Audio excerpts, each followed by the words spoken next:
أعوذ بالله من الشيطان الرجيم بسم الله الرحمن الرحيم ولا تقربوا مال اليتيم إلا بالتي هي أحسن حتى يبلغ أشده وأوفوا الكيل والميزان بالقسط لا نكلف نفسا إلا وسعها وإذا قلتم فاعدلوا ولو كان ذا قربى وبعهد الله أوفوا ذلكم وصاكم به لعلكم تذكرون صدق اللہ العظیم۔ ولا تقربوا مال الیتیم، اور تم یتیم کے مال کے قریب نہ جاؤ، الا باللتی ہی احسن، مگر ایسے طریقے سے جو اس کے حق میں اچھا ہو، احسن بہتر ہو، حتی یبلغ اشدہ، جب تک کہ وہ پختگی کی عمر کو نہ پہنچ جائے، جب تک کہ وہ بلوغت کو نہ پہنچ جائے۔ فرمایا کہ تم یتیم کے مال کے اس وقت تک قریب نہ جاؤ جب تک کہ وہ پختگی کی عمر کو، بلوغت کی عمر کو نہ پہنچ جائے، مگر یہ کہ کسی اچھے طریقے کے ساتھ ہو جو اس کے حق میں بہتر ہو۔ وَأَوْفُوا الْكَيْلَ وَالْمِيزَانَ بِالْقِسْطِ، وَأَوْفُوا اور پورا کرو الکیل پیمائش کو، والمیزان اور تولنے کو، بالقسط انصاف کے ساتھ۔ لا نکلف نفسا الا وسعها،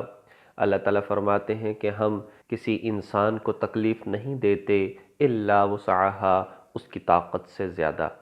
وَإِذَا قُلْتُمْ فَاعْدِلُوا، اور فرمایا کہ جب تم بات کرو تو انصاف کی بات کرو، وَلَوْ كَانَ ذَا قُرْبَى، چاہے قریبی رشتہ دار ہی سامنے کیوں نہ ہو۔ وَبِعَهْدِ اللَّهِ أَوْفُوا، اور اللہ تعالیٰ کے وعدوں کو، عہد کو پورا کرو۔ ذَلِكُمْ وَصَّاكُمْ بِهِ لَعَلَّكُمْ تَذَكَّرُونَ، یہ اللہ تعالیٰ تمہیں تاکیدی حکم دیتا ہے، لَعَلَّكُمْ تَذَكَّرُونَ، تاکہ تم نصیحت قبول کرو۔ اس سے قبل آیت کریمہ میں اللہ تبارک و تعالیٰ نے یہ بات ارشاد فرمائی کہ اے لوگو شرک نہ کرو، اے لوگو نافرمانی نہ کرو اپنے والدین کی، اے لوگو اولادوں کو قتل نہ کرو مفلسی کے ڈر سے، اے لوگو فحاشی بے حیائی کے کاموں کے قریب نہ جاؤ، اے لوگو کسی کو ناجائز قتل نہ کرو۔ یہ 5 باتیں پچھلی آیت کریمہ کے اندر بیان فرمائیں۔ چھٹی بات یہاں پر ارشاد فرمائی وَلَا تَقْرَبُوا مَالَ الْيَتِيمِ، یتیم کے مال کے قریب بھی نہ جاؤ جب تک کہ وہ عاقل، بالغ، سمجھدار نہ ہو جائے۔ ہاں کوئی اچھے طریقے کے ساتھ ہو، اس کے مال کو فائدہ پہنچانا مقصود ہو، یا اسی طریقے سے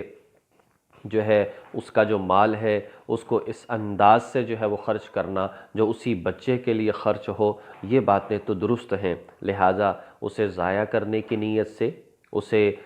اچھا مال اس کے مال میں سے لے کر غلط مال اس کے اندر شامل کرنے کی نیت سے، تو ایسے مال جو ہیں ان کے قریب بھی نہ جاؤ، یہ طریقہ کار درست نہیں ہے۔ اس میں یہ بات بڑی اہمیت کے ساتھ سمجھ لینی چاہیے، بہت اہم مسئلہ، کہ جب کوئی شخص فوت ہو جاتا ہے اور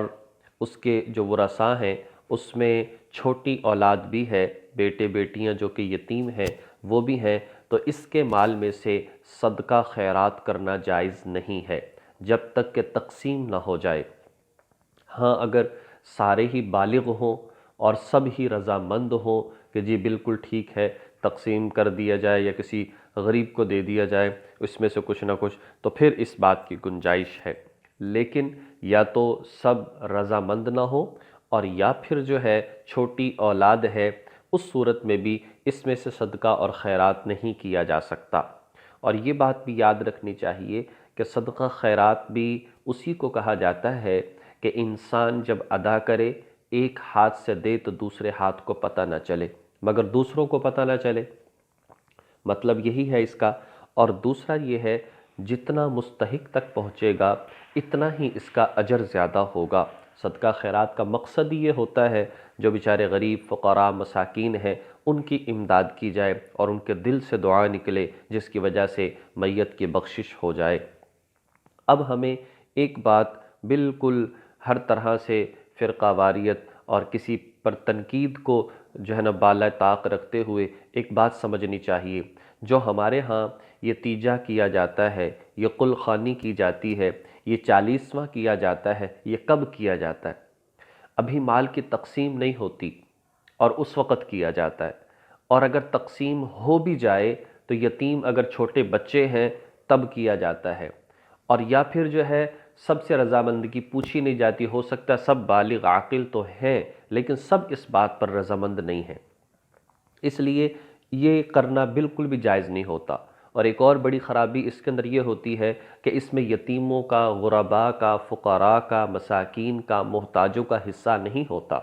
بلکہ قریبی رشتہ دار، مال و دولت والے، تعلق والے وہ اس کو کھاتے ہیں، اور پھر بہت بڑا دکھلاوا بھی ہوتا ہے، تو صدقے کا کوئی بھی پہلو اس کے اندر نہیں پایا جاتا۔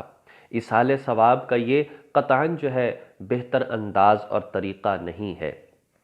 لہذا اس میں سے خرچ کرنا یہ بالکل بھی جائز نہیں ہے۔ یتیم کے مال کے اندر تصرف کرنے والی بات ہے، جب اس میں سے امیر لوگ کھائیں گے، رشتہ دار کھائیں گے، تقسیم سے پہلے کھائیں گے، بغیر رضامندگی کے کھائیں گے، تو اس صورت میں گویا کہ یتیم ہی کا مال ہے اور اس میں سے یہی لوگوں کے پیٹ کے اندر جا رہا ہے۔ اور فرمایا ایک جگہ پر کہ یتیم کا 1 روپیہ، 1 پیسہ بھی پیٹ کے اندر جاتا ہے تو وہ پیسہ نہیں ہے، وہ لقمہ نہیں ہے، بلکہ وہ آگ کا انگارہ ہے۔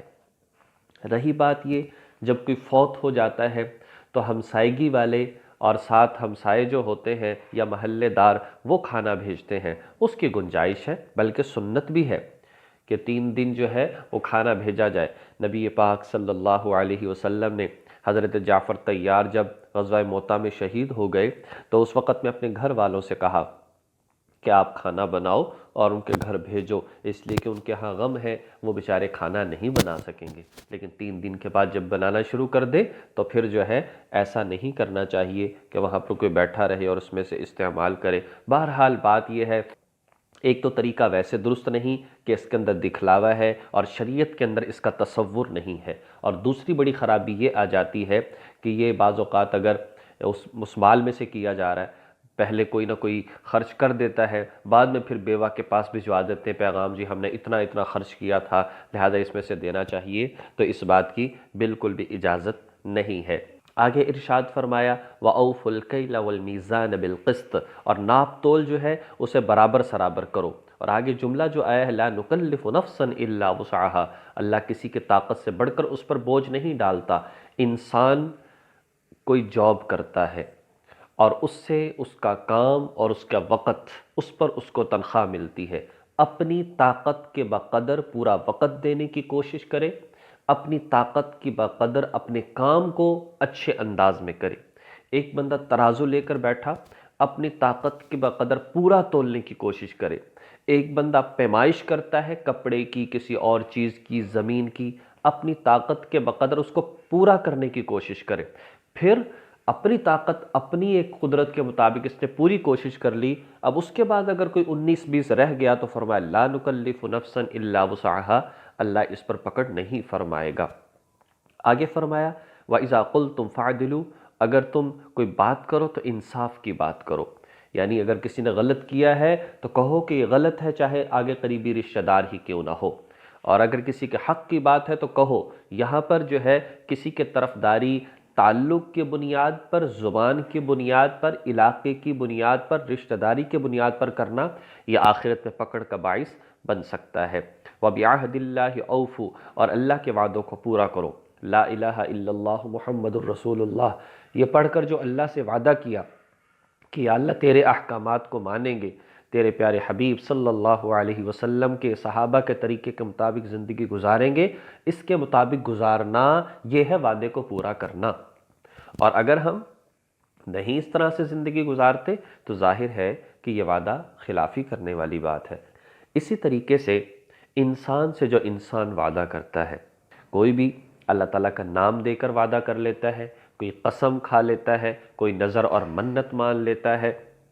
یا اسی طریقے سے مسلمان کا بات کہہ دینا، جی میں یہ کام کروں گا، جی میں یہ چیز آپ کو دوں گا، تو بس اس طریقے سے یہ بھی ایک وعدہ ہی ہوتا ہے۔ تو فرمایا کہ وعدہ خلافی نہ کرو۔ ذَلِكُمْ وَصَّاكُمْ بِهِ، اللہ تعالیٰ ان ساری باتوں کی تمہیں وصیت کرتا ہے۔ لعلکم تذکرون، تاکہ تم نصیحت حاصل کرو۔ تو 5 باتیں پچھلی آیت کریمہ میں بیان فرمائی، چھٹی بات یہاں پر بیان فرمائی کیا ہے کہ جی تم یتیم کے مال کے قریب نہ جاؤ۔ نمبر 7 فرمایا کہ تم ناپ تول میں کمی نہ کرو۔ نمبر 8 فرمایا کہ حق بات کہو۔ نمبر 9 فرمایا کہ اللہ کے وعدوں کو پورا کرو۔ یہ 9 باتیں ارشاد فرمانے کے بعد ارشاد فرمایا وَأَنَّ هَذَا صِرَاطِي مُسْتَقِيمًا، اے پیغمبر ان سے کہہ دو یہ ہے میرا صراط مستقیم، یہ ہے میرا سیدھا سیدھا راستہ، فَاتَّبِعُوهُ، لہٰذا تم اسی کی اتباع اور پیروی کرو۔ اب ہم سورہ فاتحہ میں صراط مستقیم اللہ کی ذات سے مانگتے ہیں، یا اللہ ہمیں صراط مستقیم پر چلا، سیدھے راستے پر چلا، اور پھر یا اللہ وہ سیدھا راستہ کون سا ہے؟ صراط الذین انعمت علیہم، یا اللہ جو لوگ انعام یافتہ ہے اونچے درجے کے، یہ ان کا راستہ ہے۔ تم اونچے درجے کے کیسے بنے؟ ان 9 باتوں پر عمل کر کے، ان 9 باتوں پر عمل کر کے فرمایا حضور نے کہ یہ ہے میرا سیدھا راستہ، جو کرنے کے کام ہے وہ کرو، جو رکنے کے کام ہے ان سے رک جاؤ، فَاتَّبِعُوهُ، اس کی اتباع کرو، وَلَا تَتَّبِعُوا السُّبُلَ، اور تم ایسے راستوں کی پیروی نہ کرو، سبل سبیل کی جمع ہے، فَتَفَرَّقَ بِكُمْ عَنْ سَبِيلِ، جو تمہیں اصل راستے سے الگ کر دے، ایسا نہ کرو۔ ذَلِكُمْ وَصَّاكُمْ بِهِ، اللہ تعالیٰ تمہیں ان تمام باتوں کی تاکیدی حکم دیتا ہے، وصیت کرتا ہے، لَعَلَّكُمْ تَتَّقُونَ، تاکہ تم تقوی والے بن جاؤ۔ ان باتوں کو اپنے اندر پیدا کر کے ہم تقوی والے بن سکتے ہیں، پرہیزگار بن سکتے ہیں، متقین بن سکتے ہیں، اللہ کے قریبی بن سکتے ہیں، اللہ کے عذاب سے بچ سکتے ہیں، جنت کو حاصل کر سکتے ہیں۔ اللہ تبارک و تعالی ہمیں صحیح طریقے سے قرآن پاک کو سمجھ کر اس پر عمل کرنے کی توفیق نصیب فرمائے۔